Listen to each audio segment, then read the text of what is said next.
back to my channel. I am back with this week's Teen Mom Recap. Before I get started with this week's video, I would love it if you would go ahead and subscribe to my channel. I post new videos every single week about the newest episode of Teen Mom The Next Chapter. We also talk about the news, tea, and the gossip. If that's something you want to watch, go ahead and subscribe. And anyway, let's go ahead and get started with this week's video. We begin with McKenzie. She does indeed find her divorce papers and she sends them to her lawyer and meets up with her. As it turns out, McKenzie, you are the father. I mean, you are divorced. Lawyer says, I called the clerk and the paper was showing on their end, but not my end. The clerk updated it, so now it should be showing in the system. So basically it was all a big old clerical error. McKenzie says, okay, so back to why I originally came here. Can we talk about Josh signing over full custody? Sure. So if Josh doesn't respond when we file something, he can be defaulted, and then you can basically do what you want with custody, within reason, of course. After that meeting, McKenzie says, yeah, that was great, but I really want to focus on other stuff. She could not pretend to care about that storyline for one more second. Amanda calls Macy. Me and Ryan finally found a new house. Yay! Want to come help me pack? Sure. So we found a house with a yard and enough bedrooms. I needed enough bedrooms to file a motion for full custody of my son Brandon. So I went to court and I got custody of Brandon back. Would you be comfortable letting Bentley come to a slumber part? Yes. Macy answers before Amanda is even finished with the sentence. But after that, Macy starts saying like some low-key, really shady shit in like a joking tone, but then when you actually read what she's saying, it's like, oh, that was really bitchy. She says, this is the first time that Bentley will be happy about going to Ryan's house. Wow. With him and your son and the new baby and Stella and Jagger, so many kids. That baby's gonna be like, what circus was I born into? You're a reproductive motherfucker. Oh, this is a circus, all right. Alli is going to take her learner's permit test. Victoria asks Leah, can she even do that? Isn't she legally blind in one eye? Leah says she's not going to accept it if she can't get her license. She will protest in front of the DMV. But if she can't, I mean, her dad doesn't say much to her. It's always me dropping those bombs on her. This time, I'm letting the doctor deliver the news, not me. I want my relationship with Alli to not be so focused and surrounded by medical stuff. I'm angry about that. It makes me want to throw shit, actually. Cheyenne has been off birth control for a year and still no baby. I was compassionate when they thought that Zach was the problem, but he's not doing the same for me. Her friend asks her, do you communicate with him about that? No, I don't know if I'm good at communicating. I just feel so alone. And while I do think that Cheyenne could communicate better, there's some things that should just be common sense, like not being an asshole to your wife, having a little bit of compassion for your wife. Should we really have to spell that out? Later, she has a talk with Zach. He says, I feel like we still got a shot. I could be sad with you, or I could bring light to the situation. Your words come off different. Maybe you should watch how you say things. And to see Zach kind of flip this around on Cheyenne was pretty gross. This might be controversial. I know some people are not going to agree with me, but I cannot stand those like toxic positivity people who are like, oh, if we never talk about the bad things and we only say good things all the time, then bad things are just never going to happen. Like, that is not how the world works, unfortunately. That would be great if it did, but that is not. You have to talk about your problems. You can't just avoid them and pretend that everything's okay. Then Zach says, I may not understand how a woman's body functions on the inside, but I do believe fully in hope and prayer. Why do I get the feeling that Zach doesn't understand how a woman's body functions on the outside either?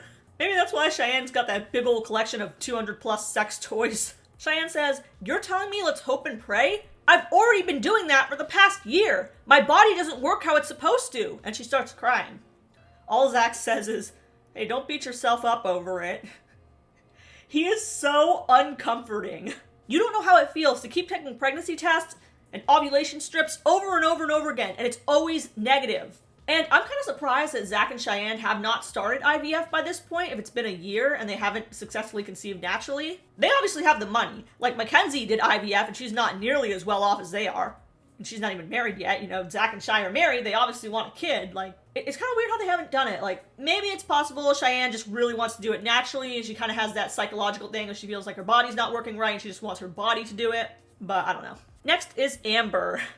MTV, so shady. They zoom in on the clock. It's 11:13 a.m. and Amber is just now getting out of bed. And she is looking rough as hell.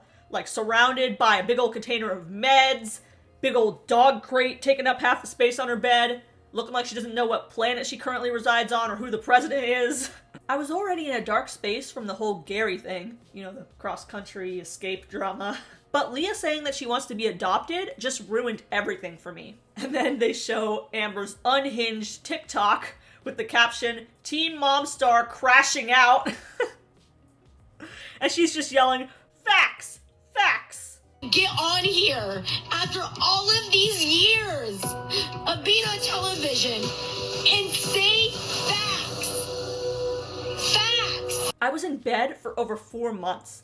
I just need my mommy right now. I call her when I feel hopeless. It used to be really tumultuous between us, and not too long ago, I hadn't seen her for a year. But more recently, I've seen her 3 times. I want to go out to dinner with her.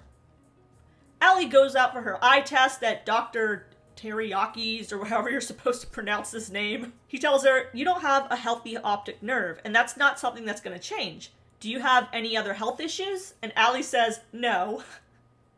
Leah gives Alli a real funny look from behind the chair, like, no? I made my entire storyline your health issues. Let's try that again. Leah interrupts to say, she has muscular dystrophy. She does have health issues. Ultimately, the doctor does say, thankfully, that Alli can drive, but she just always needs to bring her glasses. Macy tells Taylor that she's going to help Amanda move. They never had the responsibility and stress of kids before, so I want to help. Taylor says, I'll come over and hang out, but I'm not going to help them move. I've done enough of that. Over at Amanda and Ryan's new place, we get to meet Amanda's son, Brandon, which I love his red hair. Bentley asks Brandon, what do you think of your mom having a baby? I'm happy. Plus, I never got to live with my mom before, so I'm really excited about that. And Bentley says, yeah, I never lived with my dad either, unless it was at Mimi and Papa's house. Brandon says, I really look forward to having a big brother around. Aw. Cheyenne meets with her mom to bitch about Zach this time instead of Corey. Zach isn't soft towards me. He's like my dad. He'll say to me, you're a hog. Toughen up. A hog? Is that a common thing? I've never heard that before. Is that supposed to be like calling her tough? Because if someone called me a hog, that is not the impression that I would get. I'd assume that I was being called fat and ugly. I mean, look at this thing. That is not a compliment. They do not look like Pumbaa from The Lion King. They look really, really ugly. Her mom says, when you're annoyed, Cheyenne, you're a sharp cutter. Well, yeah, I mean, like, someone should be cut if they're calling you a hog. Then MTV shows old footage of Cheyenne yelling in the car at Zach, I don't feel supported!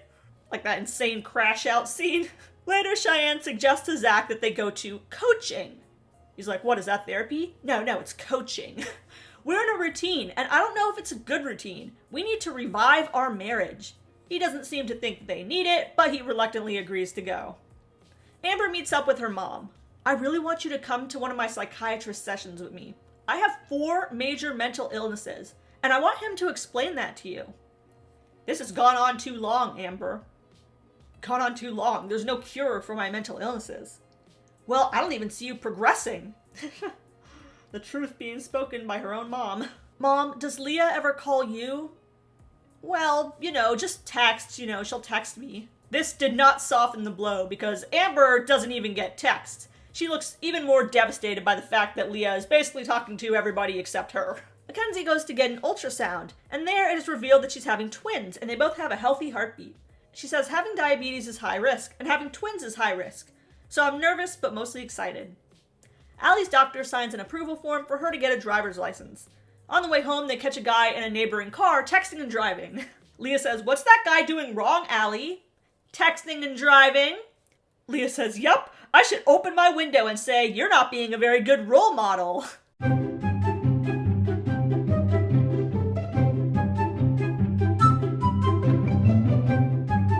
All right, Leah, pipe down. Amanda and Ryan move in, and they're very happy with the new place. Ryan says, do you know how hard it was to argue in a 1-bedroom apartment? Amanda says, listen, I'll keep the inside clean, but the yard is up to him. And Larry says, Ryan doesn't even know what a laundry basket is. Good luck. Sure he does. That's where he used to take everyone's pants and shake them out for loose change. Later, Ryan pulls Bentley outside. He says, listen, don't be sneaking out, Bentley. I was running around at your age. I was not in a good place for a while. So I don't blame Macy for not wanting us together. Recently, I went golfing with Taylor, and I really wish we had done that sooner. I love you, and I want to spend time with you, and I hope you get to come over more often. Bentley says, I never really got to spend the night at a house that you were in. And they share a nice hug together. Well, that was sweet. A nice, rare, heartwarming Ryan moment. And that's all for this episode of Teen Mom the Next Chapter. What do we think of Cheyenne and Zach's fertility issues? What do we think of Amanda moving in with Ryan? Honestly, I feel like this episode was kind of a nothing burger, but leave your thoughts down below. Make sure to subscribe for more Teen Mom recaps every week.